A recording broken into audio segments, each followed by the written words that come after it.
This podcast is a companion to episode 308, Coffee, Tea, or Flowers. It's one of my favorite episodes for many reasons. I love coffee, and I also love a cup of tea every day. And you already know how I feel about flowers. I use vintage coffee carafes for flower vases. I create a blooming tea, and we get to learn the history behind one of my cherished collections, the Franciscan Starburst Dinnerware. And we get to meet the woman behind the amazing pattern. I'll share the secret of a vase inside a vase, and we'll head to Colombia, South America to learn more about flowers that are grown there. All up today with RJ and me. We're all guilty of stopping somewhere, all too frequently for a cup of coffee or tea, and it's become a daily habit. So here's a habit I hope you'll consider. Stopping off to get a bunch of flowers every week or weekend at your local flower seller, farmer's market, or grocer. Having flowers in our presence is proven to improve our mood, outlook, and even reduce stress. Give it a try. Cal Flowers is a proud sponsor of Jay Schwanke's Life in Bloom, where flowers and wellness go hand in hand. Good morning, Jay. Good morning. This is one of my favorite episodes. Yeah, RJ. this was a great is one of my favorite episodes. It has a once-in-a-lifetime experience in it. Yeah, so that's pretty cool. So yeah, it's episode 308, Coffee, Tea, or Flowers. Here's my tip. Okay, so I'm going to tell you this because here's your disclaimer. In this show, the first segment of this show has a segment that has been debunked. Oh, okay. Okay. Here is my tip. Okay. Coffee grounds after use are pH neutral, so they can increase acidity, but don't use too much because they can create a water barrier that will prevent flowers from getting down and lock in fungus. Oh. So it's really about sprinkling them gently, like even sifting them around or near something and then raking them in. So not taking like a whole clump of your grounds and putting that in. That would be just throwing bad. it on top of a plant. Okay. And I am proof of that because I think that caused some of the disease I had on my pink hydrangea row that is gone now because the whole thing died. But anyway, however, okay, now here's the thing. Here's the new thing. They will discourage slugs when sprinkled on the ground because it sticks to the slug and the caffeine helps kill the slug. Oh. Which I love. And so I have been sprinkling them under my hostas and my slug population has gone down. Oh, okay. Great. But putting them on a hydrangea to adjust the pH will not work if they have been used. Oh. They are great in a compost pile as they get mixed in because they will add drainage and things like that. And the pH neutralness will help deplete over neutral or over acidity. Putting them in a compost pile is probably good, but you got to make sure you're turning it.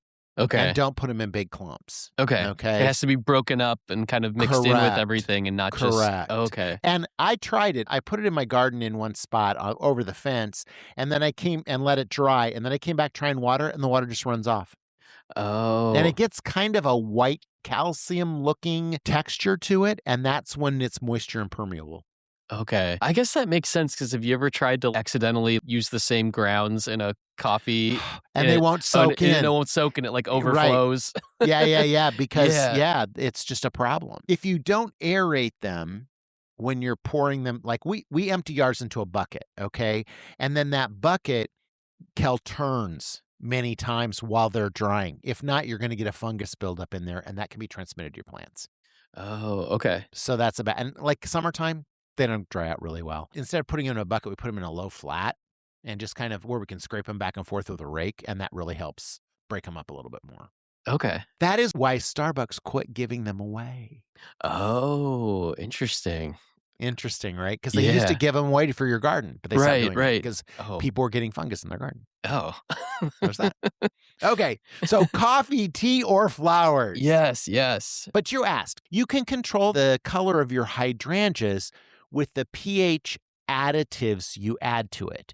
So if you add aluminum sulfate, it will turn your hydrangea blue. Now, okay, you have to be working with a mop head hydrangea. It's not going to turn Annabelle or Incredible blue. They have to be either a pink or a blue hydrangea to start with, which is really truly a white hydrangea that's been treated, but it's a different variety. It's called a mop head. Oh, And okay. so if you give a mop head aluminum sulfate, it will turn blue. If you give it aluminum nitrate, it will turn pink. If Oh. you don't put it in your yard and it comes up pink, you have low acidity in your soil, which is like clay and stuff. All of my hydrangeas would be pink on my property Mm. because there's so much clay in my soil, they're not acidic. So I add aluminum sulfate to turn them blue.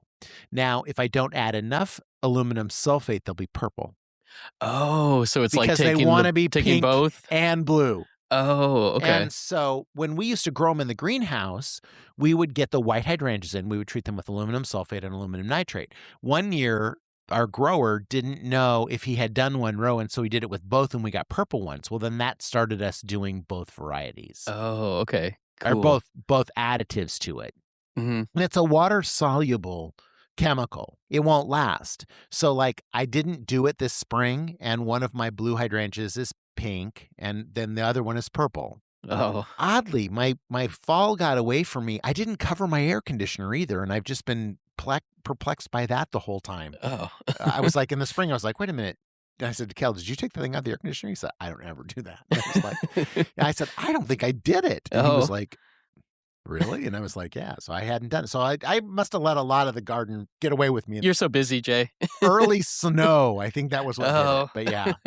So then vintage vessels Mhm. in this one. The coffee carafes. So it's really interesting because these are all antiques from Kelly's side of the family. Both grandmothers and grandfathers on both sides. I have coffee service pieces from them.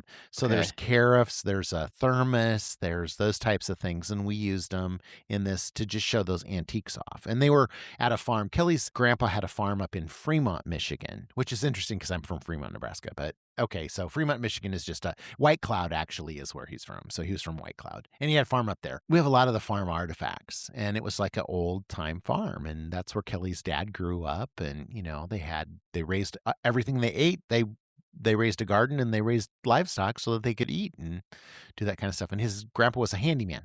Oh, okay, cool. So he would drive around Oh. to people's houses and fix their stuff. for them. Cool. Well, I love that there's like a history with this stuff that you're able to like Yeah. repurpose it and put it on display. Like we have a Yeah. lot of stuff just that kind of sits in our basement, some old like glasses and things that have been in the family, but you know, it just kind of sits there and we're waiting for like a special occasion. But if you can put Right. it on display with flowers, I mean, that totally allows you to like look at everything with a new lens and be like, oh, this is something we could display.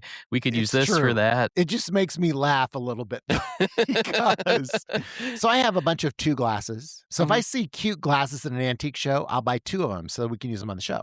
Mm-hmm. The next time you come to the house, Yeah. I'll take you to the china cupboard in the back room in the basement Okay. that has 2 of probably like 400 different glasses. And Okay. what am I ever going to do with that? Yeah, yeah. I don't have any idea. So yeah, it really is nice because I think that Kelly's very warm-hearted in that. Like he has a lot of things that were other people's. And like there's a picture of his grandma like across from my desk right over here. Mm. And he didn't know his grandmother. But Kelly's mom always said that she would have loved Kelly. That Kelly and his grandmother have the same attributes about each other. And Oh. she lived in New York City. Oh, okay. She was a divorcee in the 40s, Oh, which wow. was like unheard of, right? Yeah. Mhm. And then they moved here. Maybe she wasn't a divorcee. Did her first husband die? Maybe he died because he got bit by a rat Oh. and died. Oh my gosh. Whoa. You know, in New York. Yeah. You know, and so there's Yeah. that. And this is why I always advocate this. If your parents are alive, the thing I do buy into is that ask them questions. Mm. These books that are like, here, tell my story, you know, or where questions you can ask your parents. But a couple weeks before Kelly's mom died, he said, how did your mom and dad meet? And she said, I don't really know. And she goes, this is funny. She said, isn't that stupid that I don't know how my parents met? And I just think it's funny that she would use the word stupid Oh. because it's not. But I mean, Mm-mm. but that she felt that. And she was just like, I don't, I mean, you know, and do you know how your parents met? Mine were high school sweethearts, so I know that they knew each other Okay. from school, but I don't think I know the story of like the first time that they were introduced, or you know, if it was just passing in the hallway.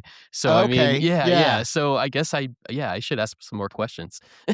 Do you know yours? My dad was dating my aunt, my Okay. mom's sister. Okay. And then he went to war. Mm-hmm. And so my mother would write him letters and kiss a napkin and put it in the letter. Oh, wow. And so when he got back from the war, he asked my mom out on a date.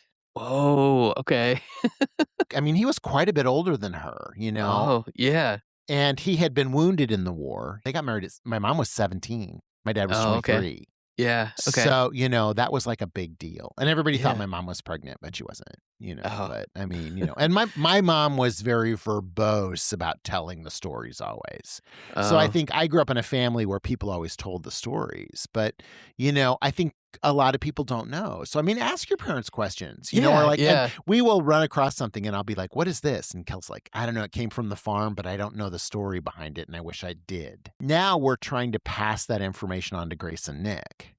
Mhm. I think it's kind of interesting because my cousin and I will call each other because there's nobody on my side that really cares about the stories of my family anymore, but Is this your cousin, the scuba diver? her brother's a scuba diver. Oh, So okay. my Yeah, cousin, yeah. my Okay. cousin, my cousin Sue. Okay. And so Sue and I will, and we are kind of and we're like, the stories are going to die with us. Oh. Oh, no. I was like, you need a podcast. Yeah, yeah. That's part of it. But she's writing a book. She is writing a book. Oh, cool, cool. And it's called Yeah. Scary Stories Oh. or something like that. Silly stories. Scary stories. Silly. Like sometimes they're scary. Yeah. But silly stories. And like for years, she thought her father was Native American. Oh, okay. Then she did Ancestry.com and it wasn't. He was a pirate. He's from a pirate What? lineage. Oh my gosh. So he's That's dark incredible. and swarthy because he's a pirate, not because he's a Native American. Wow. But he was so handsome. Her Uh-huh. dad was so good looking. Had the white T-shirt with the cigarettes rolled up in the Oh, sleeve, yeah, and yeah. I was just, and had the hair, the bouffant, Oh, like a greaser? with but the bouffant greaser, Oh, okay. Yeah, yeah. And I was just like, and I would just always, I said to Miss Margot all the time, I said, my uncle was Native American. He was so good looking. She's like, oh, they always are. And I was like, no, he's a pirate. I'm like, okay, I guess pirates are good looking too. So there's that. I don't know, whatever. But yeah. So I think I think just finding out the lineage of stuff and having those, I think it's great to have pieces in a cupboard that people can see that they can ask questions about. Mhm. Or there's certain serving pieces I get out. I have my mother-in-law's serving piece that she would always put out on holidays that she would use as a crudité to put celery and stuff in. And when I bring it out, the kids are like, oh, this was Nana's. And I'm like, yeah. So I mean, I just think it's nice that you have that thing Yeah, yeah. so that it doesn't get forgotten. That is where I argue with my friend Matt Paxton from Legacy List. And he's like, ditch the stuff, keep the memories. I don't know. How do you keep the memory if you don't have the thing? Right, right. I agree with you, Jay. I could tell you about these carafes all day long, Mhm. but getting one out and filling with flowers, it's different. Mhm. He did always tell me, you just need less. And he's not wrong. He is not wrong. I love Okay. Matt Paxton. He's not Okay. wrong. Maybe a balance is Yeah. So that's true. Let's see. Okay, the blooming tea. Yeah. This is something you can buy online, so I'll put the link Okay. below. Cool. But it is a Japanese tradition, and it's a way that the tea leaves are arranged and bound together so that they sit in the glass, and then when you pour it in, it blooms. And it's called blooming tea. And it's my understanding that there are places in Japan where you can go to get blooming tea. I mean, that's what you're there for. And you sit and watch the tea open up. And I think that that's a whole nother, you and I have a similar feeling about coffee. And the Right. process of making Yeah, coffee or tea. The ritual of it. Yes. Yeah. This is part of that. So Mhm. it forces you to watch the ritual. Yeah. This is why I owned 2 glass mugs, Yeah. because you had to see the tea open up Right. for television. So Yeah. they're in the cupboard, Okay. I don't get them out very often, but they're in the cupboard, so, but it is. And like when we used them again in the blue show, Am I Blue, to turn the tea blue. So Oh. you could see the tea turn blue. And then when you add the lemon, it turns purple Cool. because of the acidity. Foreshadowing, but kind of also an interesting thing. Yeah, yeah. But the blooming tea is a thing. I'm a huge fan of peppermint tea. So I drink green tea with peppermint. I drink peppermint tea. I drink a belly comfort one that has peppermint in it. And then I also drink a probiotic that has peppermint in it. So I had my teeth cleaned this morning too. I went to the Yeah. dentist. My teeth are still gray. It doesn't matter. I have gray teeth because my mom took tetracycline for morning sickness, and so I have gray teeth. But anyway, neither here nor there. I don't notice it, Jay. And usually it's very nice because Kelly will whiten them in photographs. So that's good too. But I think it's interesting because I had my teeth cleaned this morning, and the girl was like, "What kind of polish do you want?" And I was like, "Peppermint." So I do love peppermint, and my chiropractor has peppermint lozenges, peppermint lifesavers that he gives away too. So I mean, I love peppermint. Yeah. So I love peppermint. So peppermint is a good thing. This tea was pretty, but it wasn't as good. And I do believe that, like, I don't know if it had any green tea in it, but I think green tea is an acquired taste. It has taken me a long time, but I really like green tea. Green tea is good. Yeah. And I'm still working on what's the other one that you told me about? Yerba mate. You got to get on it, Jay. I think you're going to like it, but I will say I don't do it for the taste necessarily. Yeah. It's like, whoa, that's a lot. Yeah. Okay. All right. You were going to say something. Sorry, go ahead. In the tea blooms, it's like a flower and there's tea inside of it, or is all of the flavor coming from the flower itself? It is. It's the straw flower. So that is also what our friends at Suntory grow. But a sunflower will close when it's drying. Okay. And then it will open again. And so they harvest it at that point so that when you soak it in the water, then it opens up. And it is also an herb, so it is safe to drink. So that's a great thing as well. So cool. So that's cool. So yeah, that's how it works. I'm excited. You said you're going to share a link. I'm definitely going to share a link. I'm definitely going to order it. They're like $8.95 a glass. Oh, I mean, it's not. I will just tell you, it's expensive. Okay, but it is a cool effect. Yeah. And then you'll be like, well, that was really pretty. So film it. Yeah, right. Get your camera ready. Right, film it. So that's good. So now this Franciscan Starburst discovery. So this whole story blew me away in the episode, Jay, and I'm so excited to hear you talk about it in more detail.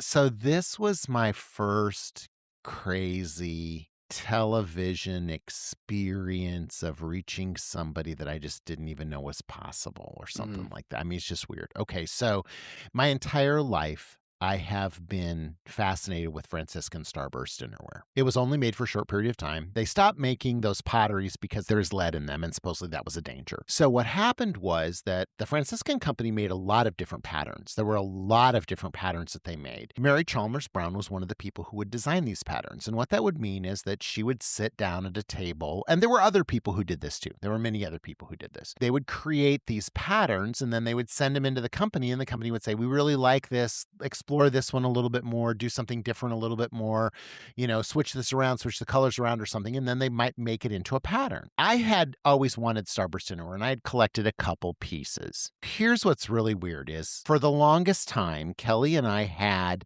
dinnerware. This is terrible. We had dinnerware that was just one of different kinds. So we had like 12 different plates. They were all different. Okay. Many of them I'd stolen. When I went somewhere where there was a cool plate, I would take one. Okay. Yeah. Okay. I've done it before with a beer glass from like a brewery or something. Right. And the biggest one I took was from the Greenwich, Connecticut Garden Club from the Country Club. Oh, wow. That Martha Stewart belongs to. And it was green, and I took it. Oh, cool. I took one. But anyway, neither here nor there. But okay, that's a long story. That's a whole nother podcast. But anyway, and he was like, if we're going to have a television show, we probably should have some type of dinnerware. And I was like, well, I really love the Franciscan. He's like, why don't we start collecting it? Let's just start doing that. So I went on eBay. There was a set, 102 pieces that had been in a fire, and it was black. And this guy had wiped one of them, and it was Franciscan Starburst. So there were teacups, there were plates, there were salad plates, there were dinner plates, there were bowls, there were all this stuff, right? I said, okay, I bought it. $70. I got 104 pieces of Starburst dinnerware for $70. Whoa, no way. Okay. Wow. Got it to my house, opened it up. It was the color of my earphones. I mean, it was black, right? And I tried to scrub one, and I thought, this isn't working. So I stuck them all in the dishwasher, and I ran the dishwasher. Okay. They came out pristine. Really? Just from one run in the dishwasher? All beautiful. Incredible. Some of them still had the little, like a silver will mar a pottery thing, and you just use Bonami, which is a barkeeper's friend, or a barkeeper's friend is also another name of it, barkeeper's friend. And you just use that with a paper towel and scrub it, and it will get rid of the stainless steel cutting marks and stuff. So I worked on it and cleaned it all up. Well, then I started finding other pieces, and like Grace, my niece, bought me the mugs, which was an incredible Christmas gift. My friend Madonna has bought me several pitchers. I've bought monkey bowls. The only thing that is eluding me now is I do not have the bone plates, and I wish I did, but I have one. The bone plates are like $100 and some odd. I mean, and someday I want to buy bone plates, but I don't have the bone plates. And so I had this in my cupboard, and I just loved it. We decided to use it on the show, and so when we did the tulip episode that Lane was in, year-round spring, tulips, year-round spring. So I made that little hors d'oeuvre on one of the Starburst Dinnerwares, and I put it in the show. So here comes this letter to me. This lady sends a letter, and she's just like, I saw the Starburst Dinnerware on your show, and my aunt was the one who created that pattern. And I was curious if you would like to know more about her and help spread the word, because she is not necessarily credited with creating this pattern. And I was like, okay. And she said, can we meet somewhere? We went and met her at there's a little French hotel, the Merton, down here in Grand Rapids. Is just lovely. And we went and met her. And she's in Grand Rapids, which so blew me away. Grand Rapids. So yeah. She's in Grand Rapids. Lady lives in Grand Rapids. She lives right across town, right? And she's just like, my aunt, was this person. And I was like, okay. And so we went and we met her. She came in with a piece of luggage. Okay, a piece of leather luggage that had a gold CCB on it. MCB, Mary Chalmers Brown, on this piece of luggage. She opens up this piece of luggage. We're in this hotel at their coffee shop, and she opens up this thing.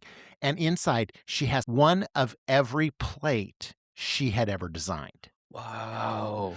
She has all of the folders that they would give out.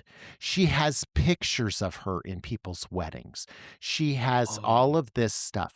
She has her sketchbook, which has a picture of zinnias, which are one of my favorite flowers.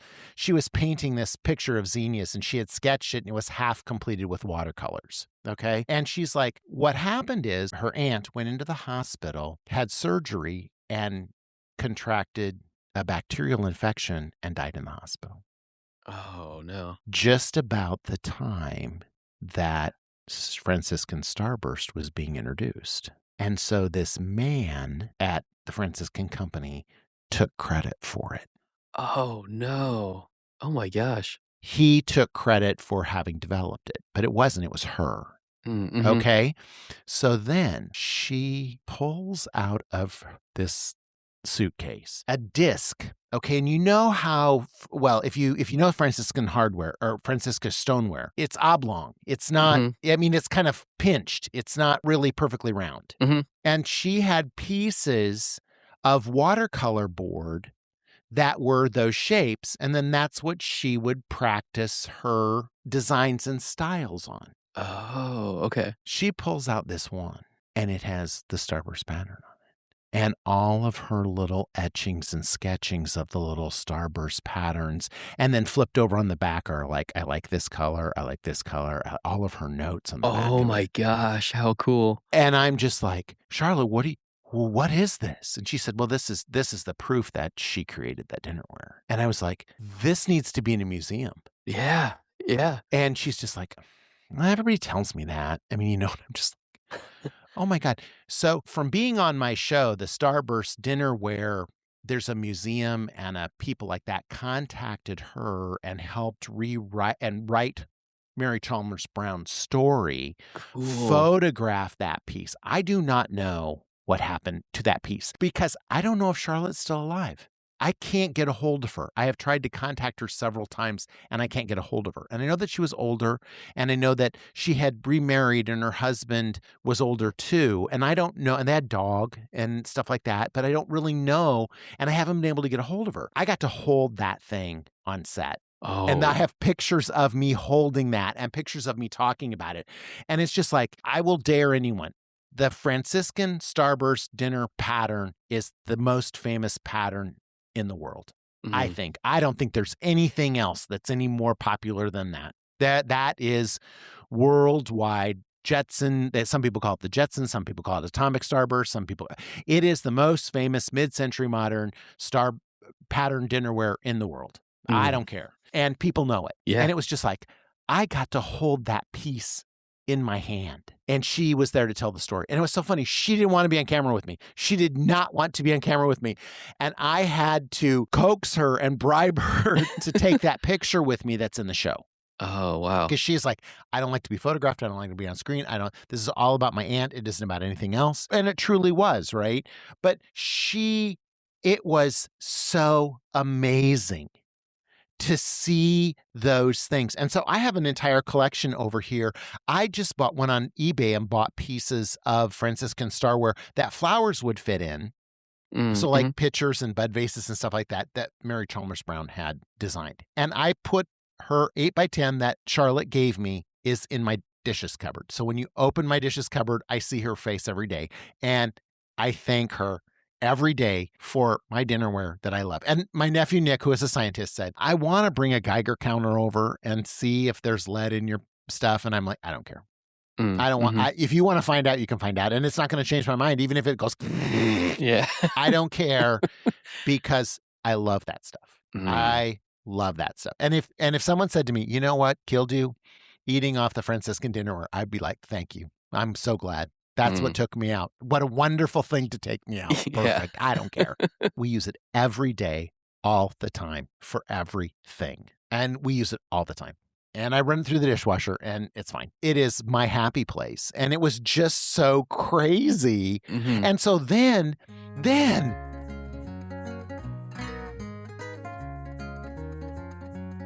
when it comes to flowers and increased vase life, I choose Chrysal Flower Food and have enjoyed the benefits for years, professionally and personally.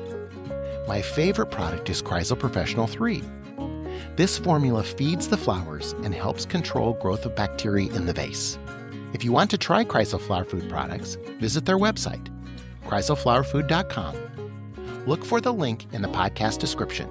Use our special discount code uBloom10. That's the letter U, Bloom, 10, for 10% off your purchase.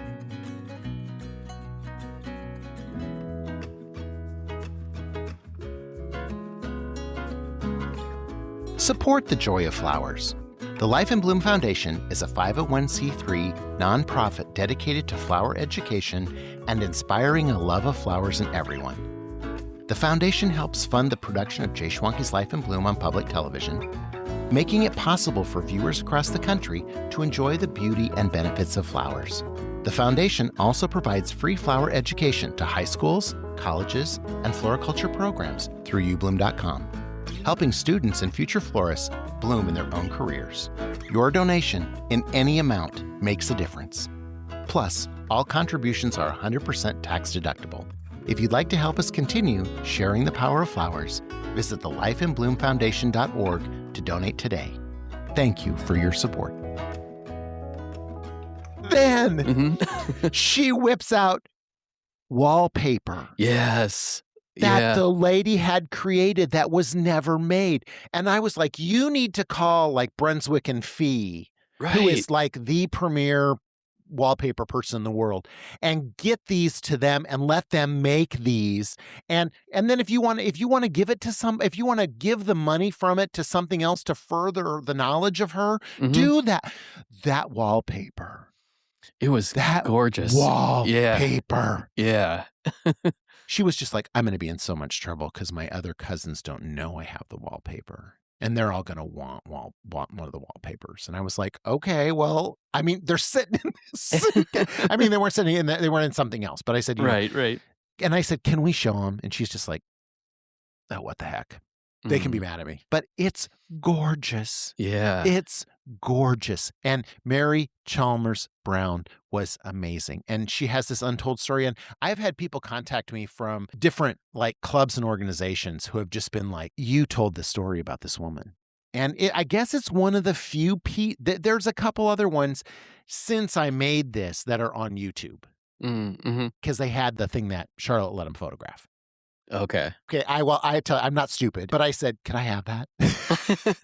And she said, "No." And I said, "I had to ask." And she Yeah. said, "I know you did." And I was like, "Well, thank you for not holding it against me, because it's." And she said, "No, I need to do something with this, and I need to figure out what I'm going to do with it." And I don't know where that stuff is. Mm-hmm. And Charlotte, if you're listening to this, call me. Let's go have coffee. I just want to have coffee with you again and just talk about your aunt and see how you are and see how your husband is and see how your dog is and all that kind of stuff. I don't know. I've also done obituary searches on Charlotte and I can't find those. So I'm assuming she's somewhere, but I don't know where she is. We met at my studio. We met at the hotel. I don't know where she lives. That was a treasure and we got to show it. It was one of my favorite segments you've done, Jay, and I hadn't seen that episode, and I was like, wow, you did this woman justice. Like the way you told her story and showed everything and just wove it all together. Like, it was fascinating. We had to tape it like 3 times because I couldn't say, because in the thing I say, this is the thing.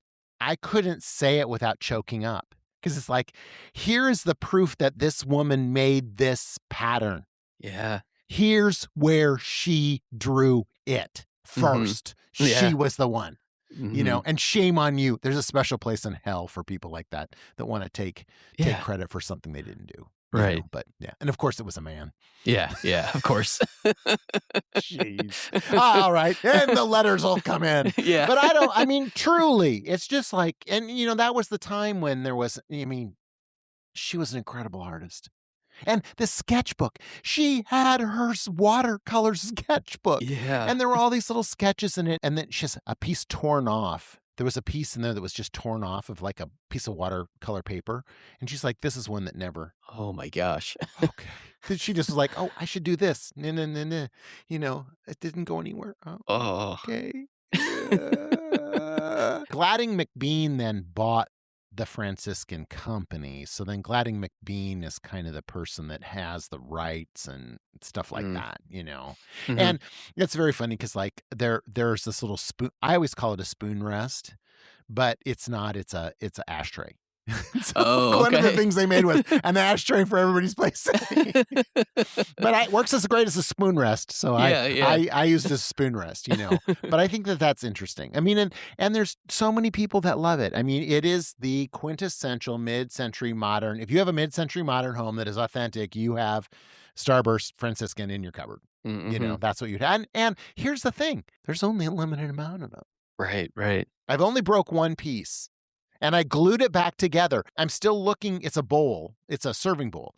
And I want to have it gold. You know how they do in Japan? How they fix something with the gold? Yeah, right. And there's a term for it because it's like saving the memory, And I want to have gold put in that bowl. Oh, that would be cool. So that, it would just be that way. I see them occasionally. And and the things I'm looking for are the bone plates. So and maybe someday I'll be rich and famous and I can order up 5 or 8. I have a full place setting of 12, and I have 2 extra dinner plates, and I have all the serving pieces. Some of my serving pieces have chips in them, but I don't have the ladle for the gravy boat, and I don't have the bone plates. But that's all I don't have.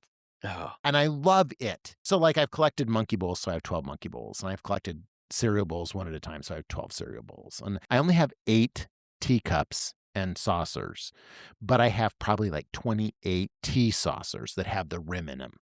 Oh, okay. But nobody wants those. I would trade them to anyone who wants them, but nobody wants those. But I have a bunch of those. Also, when we did What Goes Around Comes Around, we have a thing What Goes Around Comes Around. I take that back. I broke a teacup. Oh, okay. And I used that in a planter coming up in What Goes Around Comes Around. Oh, cool. With my friend Troy. So you'll see it again there. Yeah. So I did that with a teacup that was broken. Oh. When I dropped it, it gouged a hole in the Formica on my counter. So I always know that's where I dropped the teacup. Oh, it's still there. Mary Chalmers Brown is like, I'll get you for that. I won't let you forget that you broke that teacup right here. So yeah, it's awesome. Yeah. The coffee bean. Okay, so now I'm in speed round. Sorry. Okay, speed round. I'm in speed round. Vase inside a vase. There was a product that I helped develop for the florograph company that was called Vase Inside a Vase. And it was just 2 vases that fit inside each other so that you could line it with something. And so we did it with coffee in this one, where you just pour a dry, or you could use kids' art, you could use conversation hearts, you could use red hots, you could use jelly beans.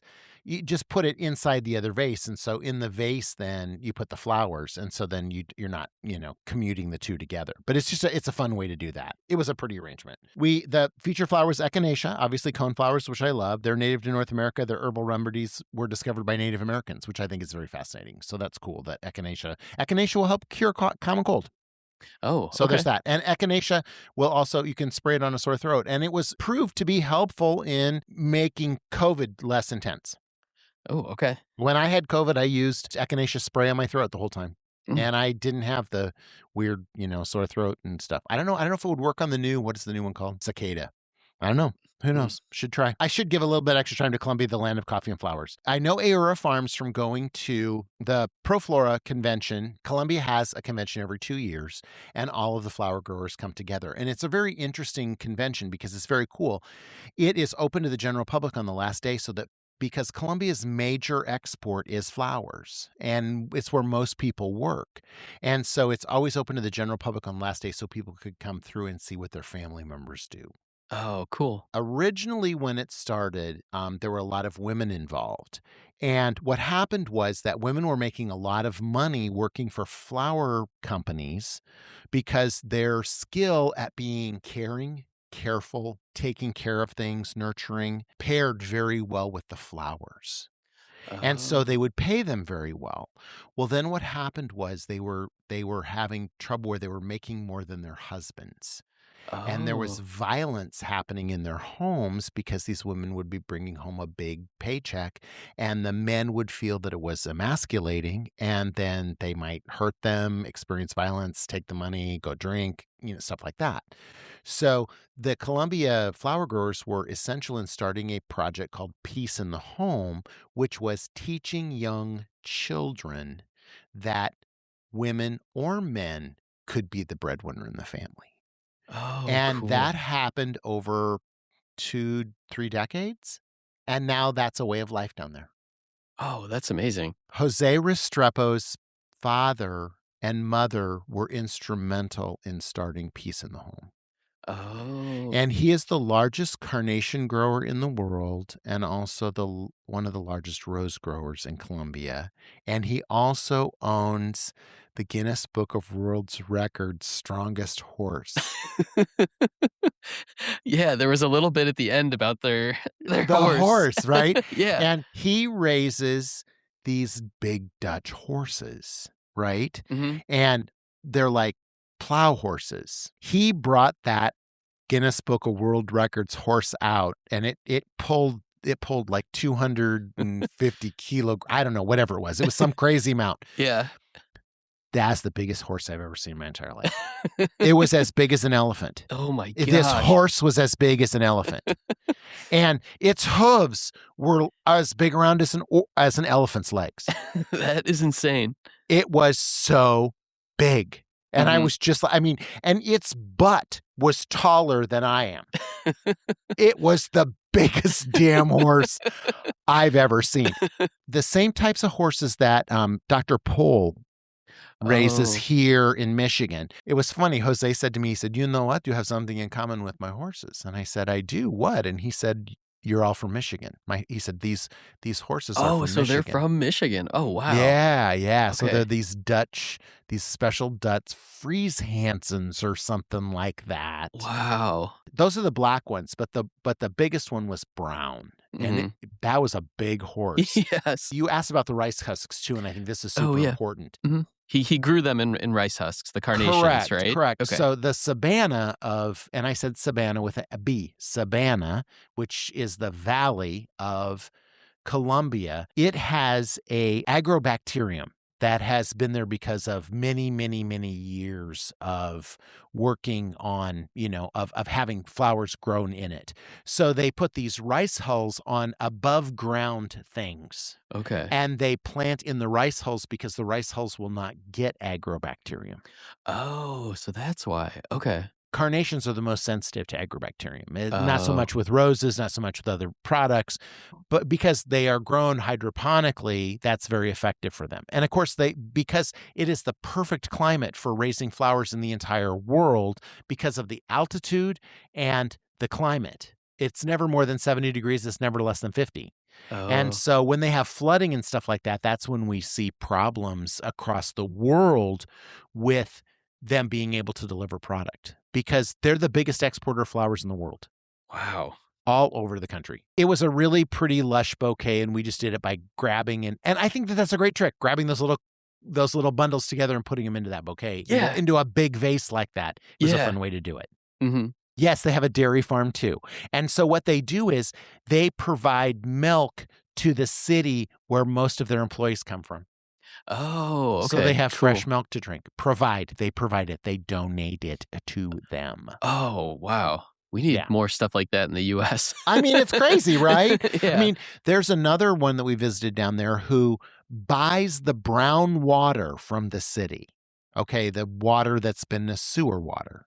They buy that and they bring it back and they filter it and then they can use the water again. And so they use it to grow Whoa. their flowers. So they buy the brown water that's already been used, use it to grow their flowers. Oh So my they're not gosh. wasting water. And they also Yeah. capture water. There are so many brilliant stories. I will put a link down below for our Colombia, the Land of Flowers documentary series. It's got 12 episodes in it, but it talks about peace in the home. It talks about the recycling. It talks about how the industry started down there. There's 4 pillars of the Colombia flower story, and we designated those 4 pillars throughout that documentary. Oh, cool. One of them was a visit to Jose Restrepo and he's always winning awards for how he cares for his people. I mean, it's really amazing. incredible. And you hear a lot of stories about when people are trying to boast about American grown flowers sometimes. I think there's nothing wrong with saying we grow our flowers in America. It's challenging for us to grow them here. We, have to work harder at doing it. It's a shorter proximity to market. All of those things are true. All of those things are wonderful. Don't tell lies about what other people supposedly do that aren't true. Many years ago, decades ago, there was a pregnant woman who was working barefoot in a greenhouse in Colombia, and they were spraying DDT type products in the thing. That story is over 30 years old, and it caused all of these renovations and revitalization and new government regulations, guidelines, all that stuff to happen. Okay. And many of them are certifications now that these companies pay hundreds of thousands of dollars every year to make sure that they stay within the certification so that nothing is happening bad on their property. Okay. All that's true. So don't tell the story from 30 years ago and then not tell what happened afterwards. And that's what bothers me about some people who try and spin yarns about locally grown versus what happens from another country. Both of those places are doing really good things. And there is no way, if every single flower grower in the United States started producing as much as they possibly could, we still consume more flowers than they would be able to provide. Wow. Honestly, if you need to buy 6,000 roses of the same color for a wedding, you're going to have to go to Colombia or to Amsterdam. Those are the only 2 places in the world that you'd be able to get them. I have every passion. I love American grown flowers. We did 3 documentaries about American grown products. We love all our people who graze American grown stuff. And all I say is, tell me, this doesn't have anything to do with flowers. This goes with anything. Don't make your stuff sound better by trying to put down someone else's stuff. Right. Just tell us the great things about your stuff. Tell us why your shirt is better than anybody else's shirt because of the way you produce it or the colors that you use or the way that the fabric's created. Don't tell me bad stories about somebody else saying that they did something bad. Right. And I've fought that my entire life, is that there's all of these things that come out at holiday times about, it makes me so mad when chocolate companies tell you not to buy flowers, or when, don't buy your flowers this year, they just die. Just tell me the good thing about your product. Right. Tell me that chocolate's great. Tell me how great your chocolate tastes. Tell me the antioxidant things about your chocolate. Tell me about why your stuffed animals are better. The Vermont Teddy Bear Company is the worst one. They're always bashing flowers. Oh gosh. Just tell me why your teddy bears are wonderful. That's what I want to know. Right. I don't care about that. Don't make somebody else look bad. And so I think any time that happens with anything, I always get upset. Don't buy this instead because this is better than that. No, just tell me why your stuff's good. Right. Yeah. Tell me why I should buy peanut butter. Tell me why I should go to your restaurant. Tell me why I should wear those tennis shoes.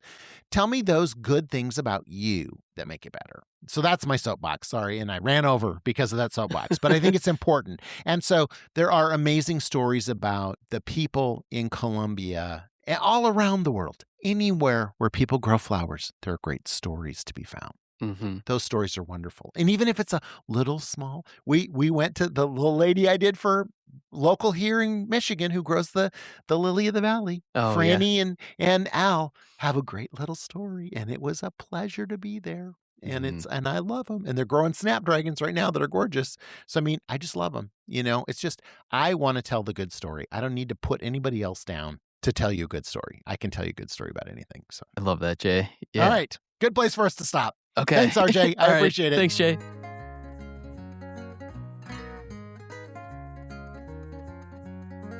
Thanks for joining us this week on Behind the Bloom podcast with Jay Schwanke and RJ Poole. If you loved what you heard, be sure to follow or subscribe so you never miss an episode.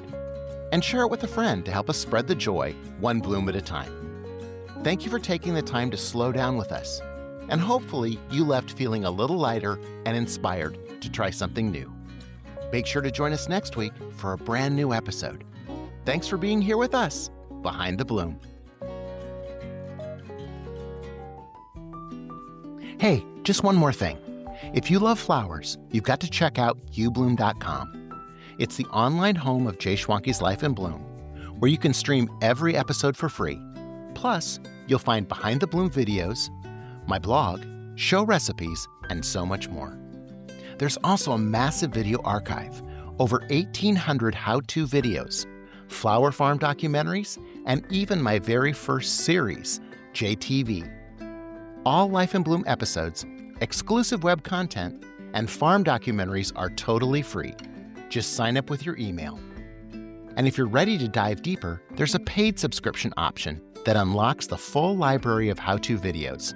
Everything from creating bridal bouquets to centerpieces, corsages, and more. Tons of content to explore. You're going to love it.